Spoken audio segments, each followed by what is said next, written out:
یہ جو فیملی ہوتی ہے نا، یہ تسبیح کی طرح ہوتی ہے.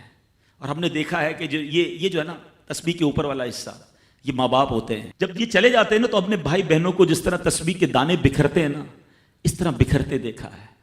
جب تک ماں باپ ہیں پہلے تو ان کی برکتیں لینا، اور جب یہ چلے جائیں نا تو یہ دانے بکھرنے مت دینا، جوڑ کے رکھنا اپنی فیملی کو. یہ فیملی یہی تو پیار ہے زندگی میں. تھوڑے سے پیسوں کے لیے بھائی بہن لڑتے ہیں، جائیداد کے لیے بھائی بہن لڑتے ہیں، تھوڑے کاروبار کے لیے لڑتے ہیں. ارے قربان کر دو، کوئی بات نہیں، بھائی کو تھوڑا زیادہ چلا جائے، بہن کے میری بہن کے گھر میں ہی جا رہا ہے نا، یہ تیرا ہے، یہ میرا ہے، نہ کیا کرے. یہ گھر کی محبتیں آپ کو بہت ساری بیماریوں سے بچاتی ہیں. حدیث پاک میں آتا ہے جس کا مضمون ہے جو چاہتا ہے کہ اس کی زندگی میں اضافہ ہو جائے، عمر میں اضافہ ہو جائے، بری موت سے بچے، اسے چاہیے کہ وہ صلہ رحمی کرے. صلہ رحمی کیا ہے؟ اپنے رشتہ داروں کے ساتھ اچھا سلوک. اور رشتہ داروں میں the closest family member جو ہے وہ بھائی بہن ہیں، وہ ماں باپ ہیں، بیوی بچے ہیں. ارے ان کو چھوڑ کر دنیا سے محبتیں جتا رہے ہو؟ نہیں میرے پیارے اسلامی بھائیوں. تو اپنی بچیوں کے ساتھ اور اپنی بہنوں کے ساتھ بالخصوص اچھا سلوک کرنا. خوش نصیب ہے وہ بھائی جو بہنوں کا مان ہے، خوش نصیب ہے وہ جو والد جو اپنی بچیوں کے ساتھ اچھا برتاؤ کرتا ہے. بہنوں کی دعائیں بھائی کو بہت اوپر لے جاتی ہیں. خوش نصیب ہے وہ بھائی. اچھا ہمارے ایک اور نظام پتہ ہے کیا ہے کہ جب تک ماں باپ کے ساتھ رہ رہے ہیں تو چلے بھائی بہنوں میں پیار ہے. اب بھائی بہنوں میں شادی ہو گئی، سب کی شادیاں ہو گئیں اور ماں باپ چلے گئے، تو اب نارملی لوگ اپنی بہنوں کو اگنور کرتے ہیں. اب یار میں تو اپنی بیوی کو دیکھوں گا، اپنے بچوں کو دیکھوں گا، اپنی کمائی کو دیکھوں گا. نہیں، اب بھائی کا کام ہے کہ وہ والد کا کردار ادا کرے. بہنوں کو یہ احساس دلائے کہ تمہارے ماں باپ چلے گئے ہیں مگر تمہارے بھائی زندہ ہیں، ہر مشکل میں تمہارے بھائی تمہارے ساتھ کھڑے ہوں گے.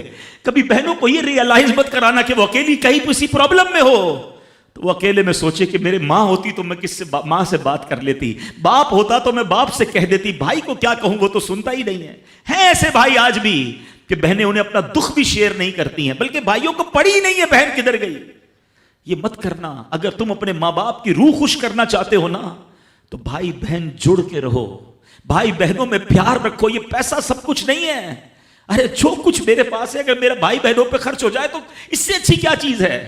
یہ یاد رکھے جو سوشل میڈیا پہ ہزاروں فرینڈ بنائے بیٹھے نا کہ میرے 5,000 فرینڈ تو میرے 10,000 فرینڈ، کسی دن بستر پر پڑو گے نا اسپتال میں تو اس بستر کے کنارے تمہیں تمہارے بھائی بہن ہی نظر آئیں گے.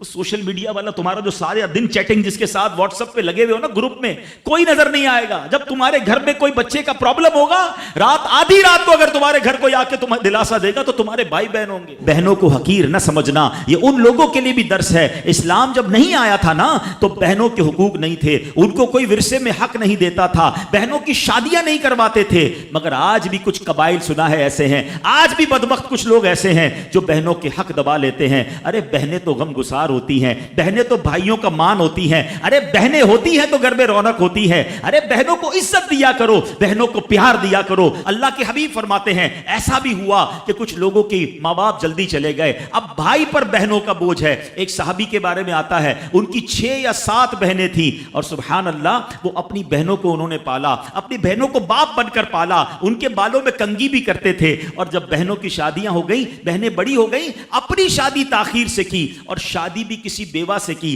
پوچھا گیا کہ کیوں بیوہ سے شادی کی؟ کہا میری بہنوں کو ایک ماں کی حاجت تھی، میں کوئی جوان لڑکی لے آتا تو بہنوں کا کیا ہوتا. اللہ اکبر. یہ صحابہ کا انداز. اور آج جو بہنوں کا حق دباتے ہیں، آج جو بہنوں کو ذلیل کرتے ہیں، نہ کرنا. ہمارا اسلام بہنوں سے محبت کا درس دیتا ہے.